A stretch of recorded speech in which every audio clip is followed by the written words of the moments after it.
Hello everyone. Today we talk about how to fix the app of HTTP custom.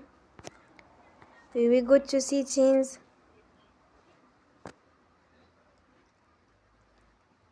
then we click on apps. After that we search the app HTTP custom and we click.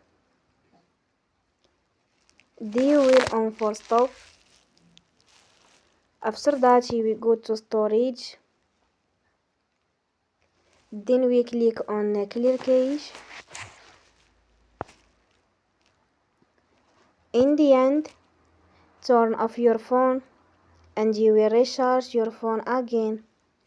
Don't forget to support us by like and subscribe. See you next time and thank you for watching.